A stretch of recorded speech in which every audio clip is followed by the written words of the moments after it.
Som. Bom dia, amados. Que a graça e a paz do nosso Senhor Jesus Cristo seja com todos nós essa manhã, amém? Amém. Deus é incomparável. A nossa leitura está em Mateus 18, do 1 ao 6, e Mateus 19, do 13 ao 15.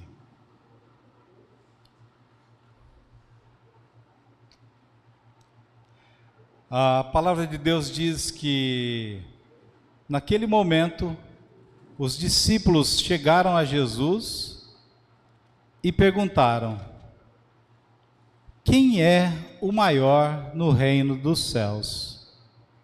Chamando uma criança, colocou no meio deles e disse: eu asseguro que, a não ser que vocês se convertam e se tornem como crianças, jamais entrarão no reino dos céus.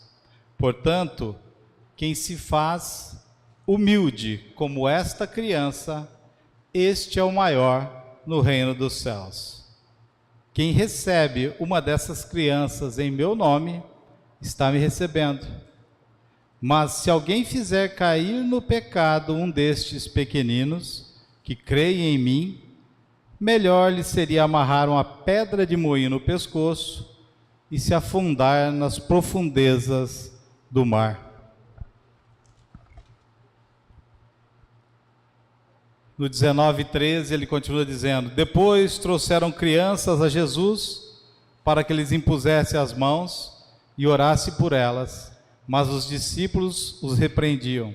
Então disse Jesus: deixem vir a mim as crianças e não as impeçam, pois o reino dos céus pertence aos que são semelhante a elas. Depois de lhe impor as mãos, partiu dali. Oremos, irmãos. Senhor Deus, Pai Todo-Poderoso, meu Deus, mais uma vez nós nos colocamos, meu Pai, diante da Tua presença, a Tua igreja aqui reunida, Pai, para prestar culto ao Senhor. Teus filhos, Tuas filhas, Senhor, reunidos num só coração, num só pensamento, Pai, para que o Teu nome seja engrandecido, Senhor. Nós estamos aqui para prestar culto a Ti e não para assistir culto, Senhor. Meu Deus, nos ajuda, que Teu Espírito Santo fale através de nós, meu Pai, que a Tua palavra verdadeiramente penetre em nossos corações e que a Tua mensagem seja clara para nós, Senhor. Nós Te louvamos, nós Te agradecemos, Deus, porque o Senhor é poderoso e o Senhor é nosso Pai. Amém.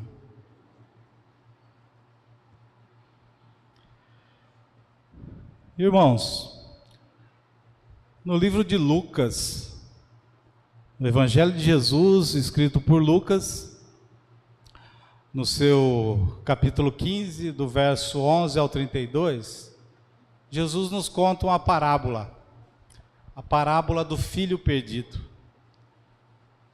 Em algumas versões também, que é a palavra do filho pródigo. A palavra pródigo, ela tem dois significados, ela pode servir para dois significados. Uma, perante ao direito civil brasileiro, inclusive, as nossas leis, é aquela pessoa que gasta tudo que tem.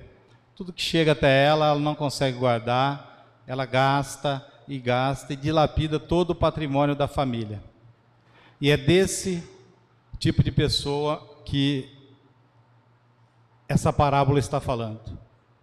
Mas pródigo também pode ser considerado aquela pessoa que se doa extremamente às outras.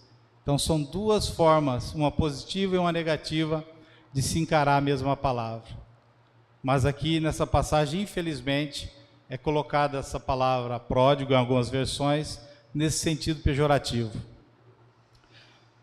E Jesus conta que havia um homem com muitos bens, provavelmente um fazendeiro. Ele tinha 2 filhos. 2 filhos que trabalhavam com ele, que o ajudavam, que estavam sempre a seu serviço.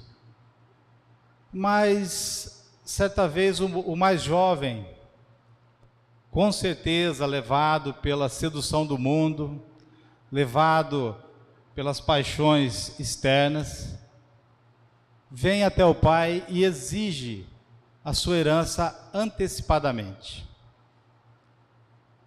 Isso para o judeu era uma situação que era possível legalmente, contudo, era até mesmo vergonhoso, principalmente para o pai, um filho exigir a sua herança antecipada. Mas ele exige. A que ponto chegou essa sedução, irmãos, do filho entristecer o pai para poder viver a sua vida? O pai poderia ter negado? Poderia ter negado, sim. Contudo, ele não nega. Ele prefere respeitar o livre-arbítrio do filho. Com certeza ele não queria que o filho ficasse ali contra a sua vontade. Ele preferiu dar liberdade para o filho. E acabou cedendo às pressões e deu o que era a parte dele, da herança. Por algum tempo o filho continuou por ali, mas um tempo depois, ele pega todos os seus bens, todo o seu dinheiro e vai para uma terra muito distante. Nessa terra ele vive de forma dissoluta. Ele começa a gastar todo o dinheiro que ele tinha arrecadado com a herança e acaba perdendo tudo. E depois de ele ter gasto todo aquele dinheiro, se abateu uma grande fome naquela região. Então ele se viu numa terra estrangeira, numa terra distante, no meio a pessoas que na verdade ele não conhecia. Sem dinheiro, ele perdeu todos os amigos que ele pensava que tinha, perdeu todas as paixões que ele pensava que tinha, mas que estavam com ele apenas por causa do dinheiro que ele tinha. E quando ele perde tudo, ele começa a passar uma necessidade muito grande, e ele resolve procurar um emprego. E ele consegue um emprego aonde? Também numa propriedade, numa fazenda. E ali ele é designado para cuidar dos porcos. Se a situação dele já era humilhante de passar por toda aquela necessidade, agora ainda mais, cuidando de porcos. Não tem nada de mais cuidar de porcos, irmãos. É um serviço digno, é honrado. Contudo, para o judeu não era naquela época. Talvez não seja até hoje. Porque o porco para eles era um animal imundo. Contudo, ele se submete por necessidade. E a sua carência era tão grande que ele desejava se alimentar das vagens de alfarroba que eram servidas aos porcos para a alimentação deles.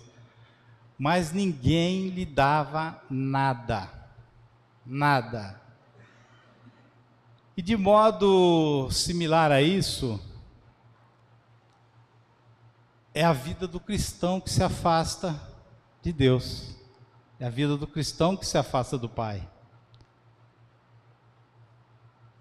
Ele vai para o mundo e começa a apanhar do mundo. E apanha muito. E a situação dele, que já era ruim, que já é ruim, só tende a piorar. Bom, naquela situação de desespero, a fome apertando cada vez mais, ele numa situação miserável, ele cai em si e começa a pensar: na fazenda do meu pai, até os empregados têm comida de sobra, e eu estou aqui morrendo de fome. E ele toma uma decisão. eu me porei a caminho e voltarei para a casa do meu pai. Vou dizer para ele: Pai, pequei contra os céus e pequei contra ti. Já não sou mais digno de ser chamado seu filho. Mas, por favor, Pai, me recebe como um dos teus empregados.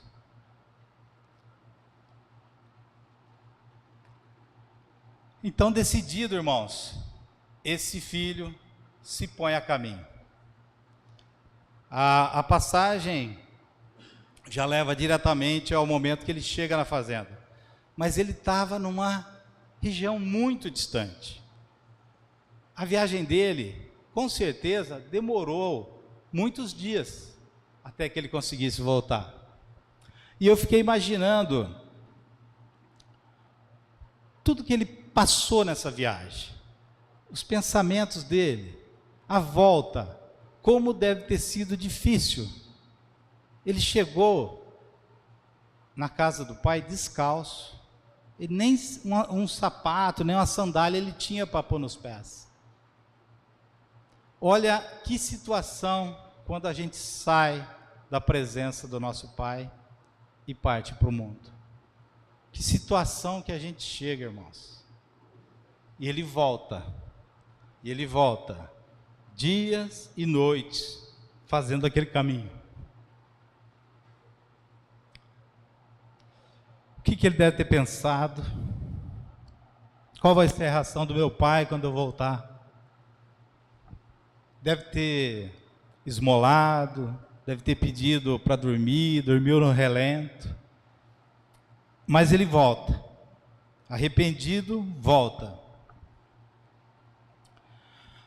Semana passada eu estive na cidade de Olímpia, é minha terra natal, eu nasci lá. E eu fui até a fazenda onde eu nasci e passei a minha infância. O cheiro do lugar, irmãos, as lembranças, conforme você vai chegando, você vai voltando tudo à sua mente. As situações que você viveu.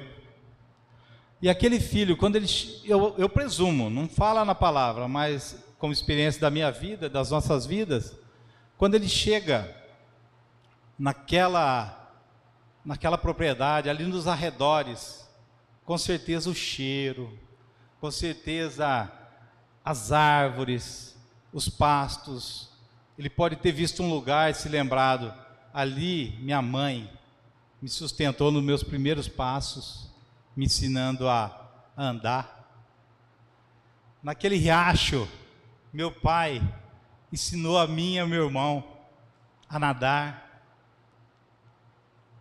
Naquele campo, eu e meu irmão brincávamos todas as tardes, todas as manhãs. Nesses pastos, meu pai me ensinou o valor do cultivo, o valor de cuidar do gado, das ovelhas.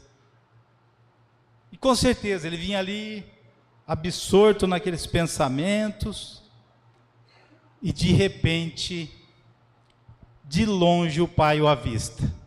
Não foi ele que avistou o pai o avista de longe. E o pai não se contém. O pai corre para ele.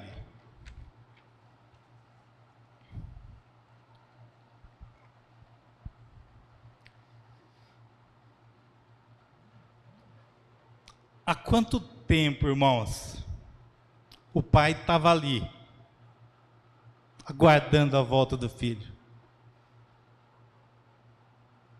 Com certeza, praticamente todos os dias, ele olhava aquela longa estrada e tinha a firme esperança: meu filho vai voltar. Porque senão não tem sentido a história. Porque ele já estava pronto para encontrar o filho.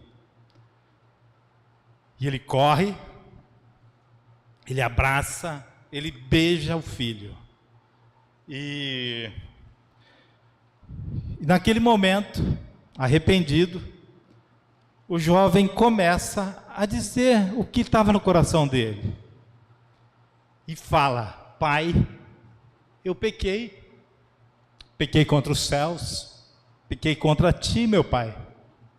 Já não mereço mais ser chamado de seu filho.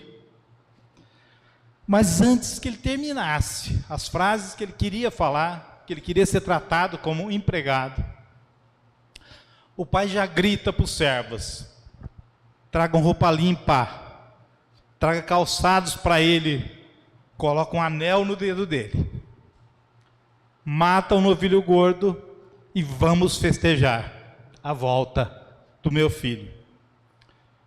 E o pai explica por quê. Ele fala: esse meu filho estava morto e agora vive, estava perdido e agora foi achado. E isso era motivo de grande alegria para ele. Essa é a justificativa. Quando o filho mostra arrependimento e o pai o vê naquela situação lamentável, ele não hesita em mandar que ele seja limpo, mandar que ele se vista, que ele se calce e coloque um anel, que é um sinal de autoridade. Você retornou, você é meu filho. Você não é apenas servo, mas é meu filho. E ele, para deixar claro para o mundo que o lugar do filho é junto com o pai.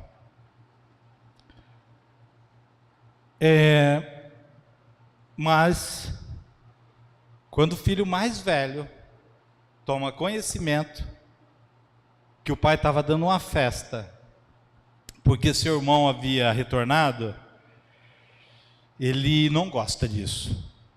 Ele chega a ficar irado. E nessa ira ele não quer nem participar da festa. Fica lá moado. O pai, sabendo disso, sai e vai conversar com ele, insiste para que ele entre. Mas aí ele se justifica: pai, todos esses anos eu tenho trabalhado como um escravo a teu serviço e nunca desobedeci às tuas ordens, mas nunca me deste um cabrito para eu festejar com meus amigos. Mas quando volta para casa, esse seu filho, que esbanjou os teus bens com prostitutas, mata o novilho gordo para ele?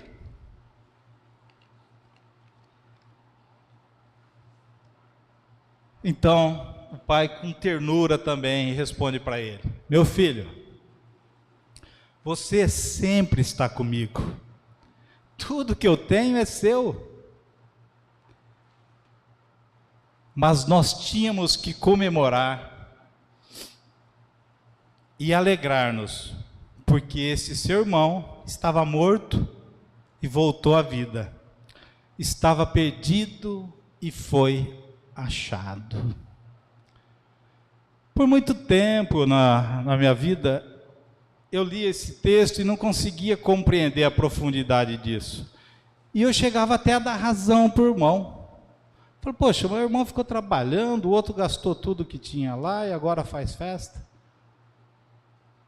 Porque eu não compreendia, irmãos, que quando uma ovelha perdida, quando o irmão nosso é resgatado do mundo de volta para Deus, seja no primeiro batismo, no único batismo, aliás, quando ele é resgatado, há festa no céu. Jesus está dizendo claramente para nós: há festa no céu.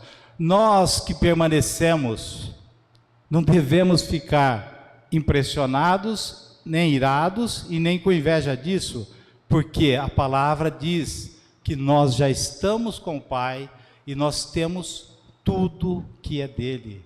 Não precisamos ficar irados com a volta, nós temos que festejar a volta de um irmão. Esse é o recado principal final dessa parábola.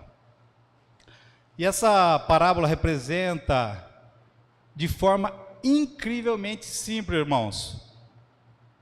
Toda a complexidade da vida para o homem que não percebe que a verdadeira riqueza é permanecer junto com Jesus. Amém? Percebemos também que aquele rapaz, ele só deu valor às coisas depois que as perdeu. E isso, infelizmente, é uma rotina na vida do homem. Acaba só dando valor depois que perde.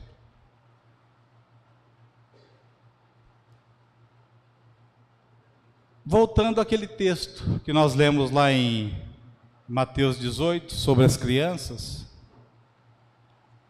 os discípulos, eles estavam preocupados entre eles, em saber qual deles, na verdade, quando eles fazem a pergunta, quem é o maior no reino de Deus?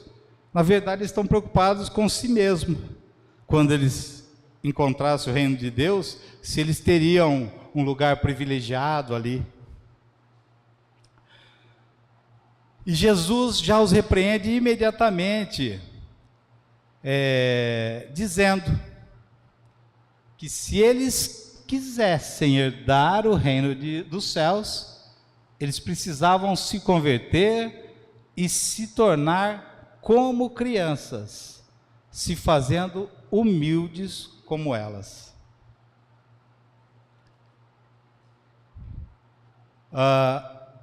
As crianças, irmãos, na idade da inocência, elas apresentam pelo menos 3 qualidades que nós temos que buscar para a nossa vida.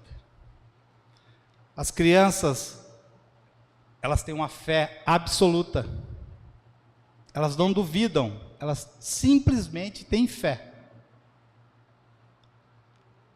Elas têm uma ausência total de orgulho e uma tendência de perdoar facilmente. Essas 3 qualidades são alguns dos requisitos para quem quer entrar nos céus: fé absoluta, ausência de orgulho e facilidade para perdoar.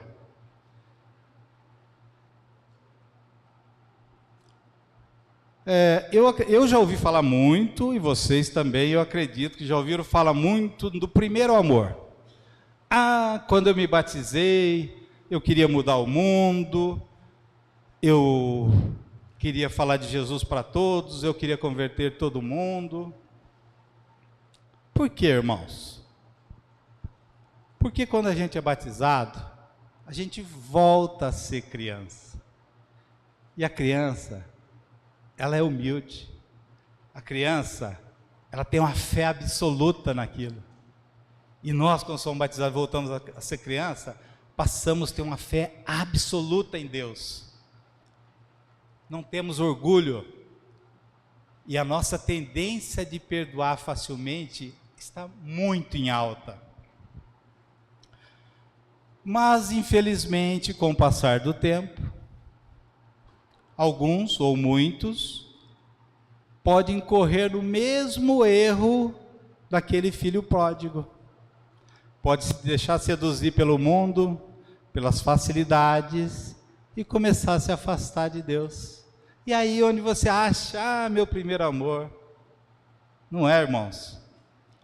Você volta a ser criança e volta a ter aqueles 3 atributos. Porque se você não permanecer firme na rocha, Jesus fala, eu sou a videira verdadeira, aquele que permanece em mim dá muito fruto.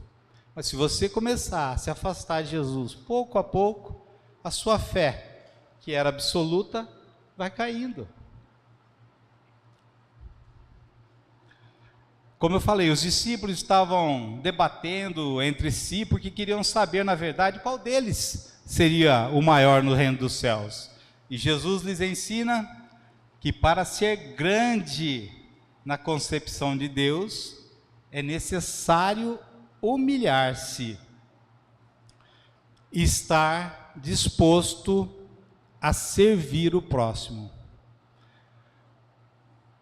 O próprio Jesus, nesse mesmo livro de Mateus, capítulo 20, versículo 28, ele diz: eu não vim para ser servido, eu vim para servir e para morrer em favor de muitos. Jesus dá o maior exemplo de humildade.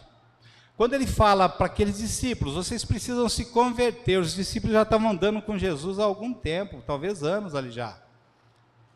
Converter do quê? Daquela velha vida, daqueles velhos conceitos, daquela bagagem pesada que eles traziam do judaísmo. E muitas das vezes a gente, apesar de ter encontrado Jesus, ter se entregado para Ele no batismo, ainda carregamos aquela bagagem pesada, irmãos. A gente precisa se livrar disso tudo e viver o verdadeiro amor de Deus. Jesus também adverte que quem recebeu uma criança em seu nome, a ele próprio recebe. Porém, qualquer um que fizer tropeçar a um desses pequeninos e fazer ele se desviar do caminho e da crença em Jesus, melhor seria amarrar uma pedra grande de moinho no pescoço e ser lançado ao mar. Jesus agora faz um paralelo, comparando os novos convertidos às crianças. E é nossa obrigação, de irmãos mais maduros na fé, ajudar os novos convertidos. Caminhar com eles, impulsionar, animar. E Jesus adverte: se por causa de um de nós, um novo convertido se perder,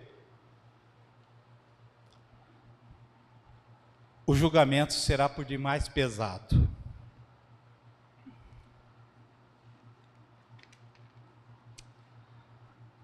Meus irmãos, meus queridos visitantes, aqueles que ainda não entregaram sua vida a Jesus pelo batismo,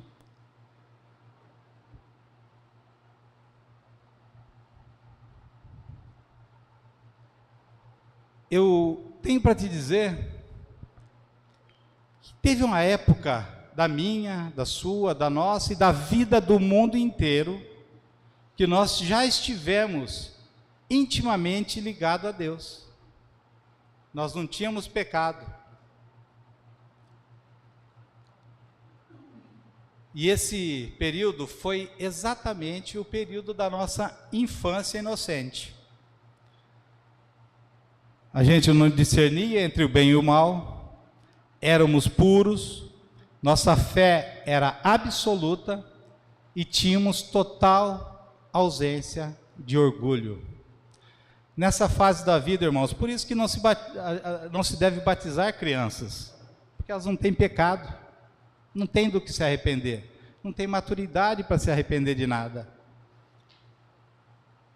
O batismo, ele tem que ocorrer quando você já está numa idade que você tem plena consciência da sua condição de pecador, a sua plena consciência de se arrepender dos pecados e receber Jesus Cristo.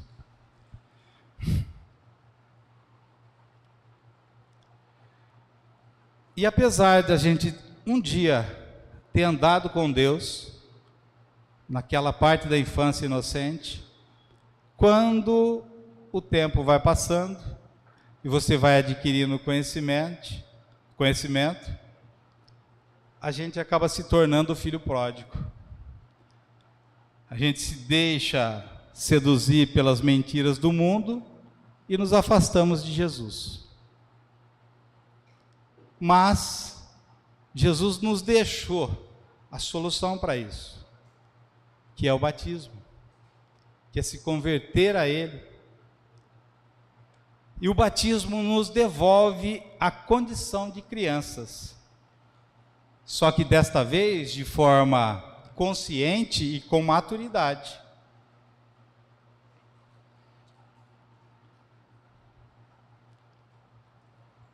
Esse batismo ele tem que ocorrer mediante o arrependimento dos pecados, com a declaração pública de que Jesus Cristo é o Filho de Deus e nosso único e suficiente Salvador, morrendo para o pecado, sendo sepultado nas águas e ressuscitando para uma nova vida em Cristo Jesus.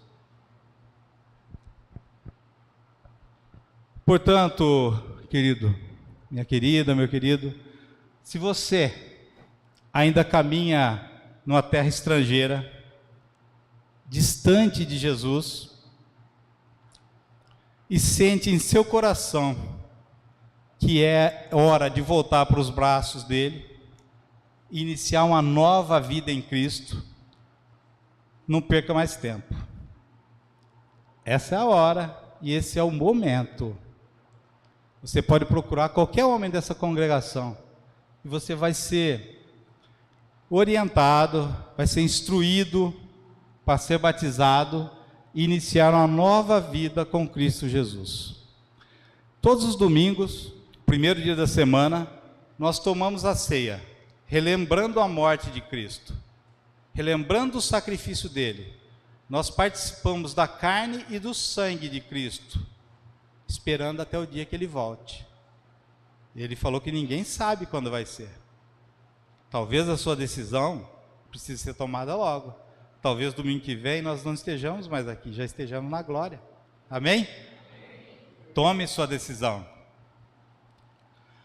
Meu irmão, e você que já é batizado, mas não sente mais na sua vida aquelas qualidades inerentes às crianças, que é uma fé inabalável, uma ausência total de orgulho e a capacidade de perdoar rapidamente, comece a orar e vigiar, irmão. A igreja, a congregação te dá todas as ferramentas para isso. Passe a participar ativamente dos cultos, da ceia, da oferta, dos mandamentos que foram deixados para você. Nós temos estudos para homens, estudos para mulheres. Nós temos os grupos casa. Apeguemos-nos, vamos apegar com fé, irmãos, em oração. A igreja do Senhor Jesus é inabalável e as portas do inferno jamais prevalecerão contra ela. Mas congregações podem sofrer. Cabe a mim, cabe a você, a cada um de nós, saber o rumo da nossa congregação.